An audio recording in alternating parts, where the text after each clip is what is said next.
What's good, everybody on YouTube? Alex here, back again with another video. I got my boy Dylan with me here today, and we're gonna be talking some basketball. Specifically, we're gonna be talking about his team, the LA Lakers, today. So, first off, bro, I gotta ask you, how you feeling about the moves LA? Well, actually, no. Before I even get into that, how you feeling about y'all winning the championship? Bro, I was ecstatic. I ain't gonna lie, I was a little nervous when they was struggling to beat the Heat every game. I was like, damn, can these fools just win? But it was like Jimmy Butler was getting off, Tyler Hero, all these dudes. Shout outs to them, man. They put in work. You think if you wasn't in the bubble, you still think y'all would have went this far? Or? I think we would have won for sure. The reason why is because before the season stopped, the Lakers were beating everybody. Like, they weren't losing. They beat the Clippers, the Bucks. They was on a roll. Avery Bradley was helping them out on defense, hitting threes. Like, the team was more cohesive and intact, I feel like. Mm-hmm. And they had momentum. But then once the bubble hit and everybody, COVID hit and then people couldn't come back, it was just like, damn. But I think, and then we got new signings kind of throughout the bubble, which was kind of weird. Like J.R. Smith, but he didn't do shit.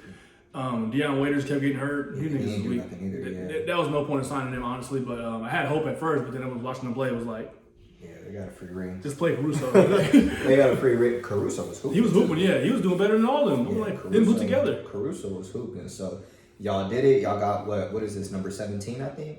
17 championship, I want to say. I think y'all tied with Boston now. Yeah, we tried. We were one behind them. Now we're tied. Yeah, we finna pass them this year though. It's 17. I want to say maybe 18 though. I think it's 17. So how do you feel about these new signings? Rondo is gone. That's pretty much the main. Danny Green is gone. How do you feel about some of these rotational pieces being traded to another team or just leaving in free agency? Danny Green had his moments. I think he really shined on defense. People didn't really talk about it, but like against the Nuggets on defense, he was getting like key blocks, like when it was close in the game, hitting threes every once in a while, but getting drives to the rim. His shot was kind of off. I don't know what was going on, if he was in his own head or not, but he was not playing like he did in Toronto. I don't know if it was pressure, if it was just the Twitter stuff that was going on, which I understand. You can't handle threats, and then that's kind of crazy. I guess I was out of pocket, but I don't know. I think we'll miss Green a little bit. But Wes Matthews is like a good replacement, and he's younger too. Right. How you feel about Rondo leaving? I'm kind of mixed feelings about that, honestly. Rondo, he's like 32 or 33, but he's in good shape, and he doesn't play a lot of minutes. So I feel like Rondo could have stuck around a little bit, but maybe he wanted a bigger contract because of how key he was in the playoffs. Right. And I get it. When you're getting towards the end of your career, COVID, you got kids and a wife, you got to go where the money's at, bro. And you got another ring after you left Boston. You got him in both cities. So I think he's kind of fulfilled and like, hey, look, I want to teach these younger guards. I want to teach Trae Young. I want to do what I got to do. Do you feel some type of way about Avery Bradley leaving since he didn't even show up in the bubble, or are you kind of just like, man? Did he get traded or? I think he was just a free agent. Because he went to Miami. Oh, yeah, you're right. Yeah. Look, I don't particularly like that he left. And it might have been because maybe he wanted another role. Maybe he didn't. I don't know. Like, who knows why he left, really? I liked Avery Bradley. His defense was really good. Shooting really improved a lot. I just think. But then again, he was kind of injury prone too. He kept coming in and out the lineup. When he was there though, our defense was on point. Like, I ain't gonna lie, I think we're gonna miss Avery Bradley a little bit. Yeah. Because Schroeder's a good defender, but he ain't no Bradley. Now coming into this season, are you expecting Kuzma to kind of pick up some of the slack now that Rondo is gone? Do you think that it's official that Kuzma can be the bona fide go-to third guy, or do you think that's kind of going to be more so Montrezl Harrell with him coming in, or how do you expect? I'll start with Kuzma first. How do you expect Kuzma to fit in to this team now, since we've already been hearing a lot of trade rumors and stuff already? Yeah, well, for one, I don't think he's getting traded. His contract is too valuable. It's really cheap. It's not hitting a lot of the books, and he can get hot in any given night. I think he's more valuable than people realize. Yeah, his defense can be sus sometimes, but there's moments where he plays good defense. I think Kuzma is going to do well this year, to keep it real with you. The reason why I say that is because he has time playing with LeBron for 1 year, and now LeBron and AD, so now he's getting acclimated to playing with better players. And realize, I think the problem with Kuzma is that he expected to be the third option right away without having to like really work for it. But now he realized, like, I got to actually get to these minutes, I got to earn it, I got to play defense for Frank Vogel and put it in right, and then figure out how to play off the ball better. And not just one-on-one ISO, take it personal, try to be the superstar. Like, you're not playing with Lonzo, you're not playing with Ingram. You're not the same player when it comes to playing with LeBron and AD. Right. So I think Kuzma's going to do better because he's going to just kind of slide in easy with his role. And also, I think just another year of experience in the NBA period is going to help anybody. And do you think with Montrezl coming in to take a lot of the big man minutes, do you feel like that's going to change the offense at all? Especially since Dwight did leave and JaVale did leave as well. Like, how do you kind of feel about Burping. how do you feel about Montrez coming in and Dwight and JaVale departing? I think we're gonna miss Dwight a little bit. He was really good against the Nuggets and against Jokic and against the Heat. He did good before he got in foul trouble and like doing silly fouls and stuff. Cause he's really physical. He's a big body, 6'9", 6'10". Like I think Dwight was we should have tried to keep him. I don't know what the issue really was with the contract or not, but maybe he felt like he deserved more. You know, Dwight's kind of Dwight sometimes. Right. McGee, I think we can do without McGee. Keep it real. He wasn't very effective in the playoffs. He didn't play a lot. He's kind of too skinny to guard his position. No offense to McGee if you're watching.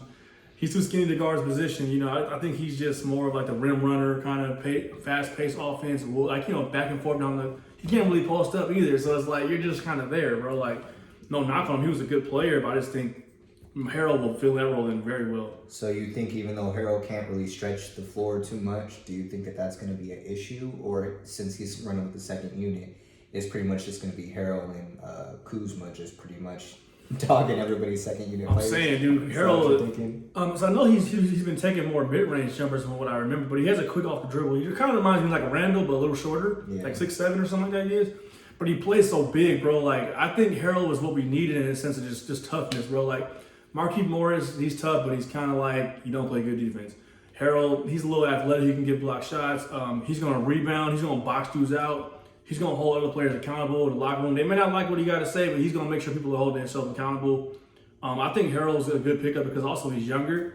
From what I know, he's not too injury prone, but he's really athletic, and I think he's gonna really help the Lakers when like Bron goes to the bench and stuff. We haven't even talked about Marc Gasol either. So, you know, he's 35 now. He's obviously not the all-star, not the defensive player of the year that he once was. Yeah. Do you feel like having Marc Gasol there just as another option to just spread the floor, pass the ball, shoot the jumper? Do you kind of like that signing, or are you kind of just like, he's kind of old now? Like, kind of cool off that. He's getting older, but I think his role on the team, he's going to be probably getting like 10, 12 a game. I don't think he's going to score a ton of points because he's a good passer out the post. He's going to draw attention because he's big. But he also is going to open up lanes for LeBron and AD because AD, the problem with him playing with like Dwight is Dwight can never go out the paint because he can't shoot. So the AD's like, well, damn, nigga, you in the paint? Move. But he can't. Right. But he can't be out of the paint and rebound. So it's like the fact that Gasol can hit threes and pick and pop and roll to the rim. He can do first. Him and Davis are pretty similar, except Davis is a smaller and a better defender right now. I think Gasol was the better pickup because now they can run those high screen and rolls. You know, kick out to the corner, kick out to the elbow, hit those threes. And because none of our centers can really stretch the floor, bro, like last year. And that was our problem. Because anytime we pack the paint, dudes would just play zone and just shoot over us. And we're like, damn. If they hit in threes, we kind of flex. But if it's like with Gasol, you can still have him shooting and have AD down there to rebound. So I think that's going to work better for AD's skill set and for LeBron to get into the paint and really dominate like he can. Is there a team that you fear? I know probably last year most Lakers fans would say they probably did fear the Clippers. Is there a team so far that you're like, I really don't want to match up with this team in the playoffs? Or are you kind of just like, this team got so much better from last year, it really doesn't matter? I think you never really go into a situation and assume that because your team got better, there's going to be no challenges. I think the Lakers are going to have some challenges when it comes to probably like pick and roll defense because like they're big, but like Gasol's going to get killed on pick and rolls. LeBron's a good defender, but he's getting older. Like, you got to take this into consideration. Even AD, he's a good defender, but when it comes to like guarding Westbrook on pick and rolls, ain't nobody guarding Westbrook, ain't nobody guarding Kyrie. So it's like if Kyrie and KD come back, I'm worried about the Nets, honestly. So you're worried about Brooklyn. You're not even worried about nobody in the West like that. The West, they're going to be good. Don't get me wrong, but I think the Lakers are just better than everybody right now in the West. And I think the Nuggets are going to come back and get better. Michael Porter Jr. is going to be hooping. He's confident, athletic. I think he should have been dominant. He should have been playing more. That dude was killing it against the Lakers. Right. And Jeremy Grant, them dudes was Jeremy Grant's gone, bro. What? He went to Detroit. They trash. Hey, Nuggets, y'all trash letting him go, man. So Grant is gone because he was hooping. He was doing his thing. So and that's kind of I kind of agree with you. I kind of think that you guys should still kind of fear the Clippers a little bit, obviously, just because the fact that you do still have PG and you still do have Kawhi. True. I forgot about that. That's just two superstars I feel like you have to worry about. I think that Montrez being gone now probably helps the Clippers, honestly. Yeah. Since from a chemistry standpoint, they didn't really get along too well anyways. And they did just re-sign Reggie Jackson too. So he's nice. I kind of like what the Clippers are doing now that they have Ty Lue there. But other than that out west, Denver's still going to be there, but they did get a little bit worse with Jeremy Grant leaving. Paul Millsap is a little bit older now. Who else is out there? Houston, I think, can possibly be a team to kind of contend out west if Russ and Harden. Yeah, we don't know if they're going to stay together. Yeah. I think Houston has a chance to kind of compete with you guys. But other than that, though, yeah, I kind of think you can. Yeah, if we can get through one of those teams in the playoffs, or they not. Portland actually got a lot better too, so I didn't want to give Portland some respect because Portland played good against LA too. I think if Lillard didn't get hurt, they'll definitely won another game. So I like that. And then out east, pretty much you just think Brooklyn. You're not scared of Milwaukee at all. I think Brooklyn for sure, but Milwaukee lost Matthews. They picked up Drew Holiday though. Ooh, that's a good sign. I forgot about that. Yeah, I mean Milwaukee's always gonna be a thing to worry about. But if Giannis still ain't hitting no jumpers, I'm not worried. Because in the playoffs, bro, you're not gonna be able to just run people over. Like you even saw it against the Heat. He was getting so many charges, just running in and running in. It's like, dude, you gotta shoot, right. And you gotta post up and fade away. You gotta get to work on your game and expand it. So Giannis, I think if he improves his jump shot, they're gonna be a terror, bro, because they're not gonna be able to guard him.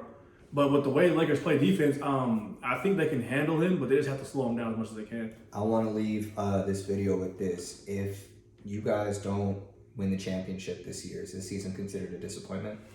I would say no. The reason why is because, again, we're bringing in new pieces again, chemistry. You got to think about health. We don't know who's going to be healthy all throughout the whole season. It's going to be a different look the way it is because we had a lot of veterans, a lot of champions on the last team. McGee's gone, Rondo's gone, and people are still trying to figure out their role. But I still think at the end of the day, though, Lakers are probably going to be in the Western Conference Finals at the minimum, just because the way their team's structured, their pedigree, their coaching, they have a lot of potential. I just think it's not going to be a disappointment. It's going to be like, okay, well, what can we do better next year? Or maybe Gasol didn't fit, or maybe so-and-so didn't fit. So it's almost like a test run. Like the Lakers ain't losing nothing because they just won last year. I think if they had a loss last year and then they lose again this year, then it's like, damn, LeBron, you getting old. AD kind of like reflect this shit. I'm going. But I think I have a good chance that the LA will make it all the way. It may be tough, but I also think that we have a good amount of chemistry with what we had before, so there won't be too much of difficulty. There you go. Lakers fans, let us know what you think down in the comments. Appreciate you coming on here, bro, and giving some insight.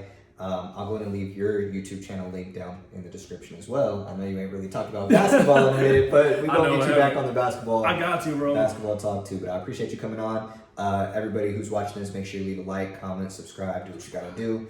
And until next time, we out. Peace. Deuces.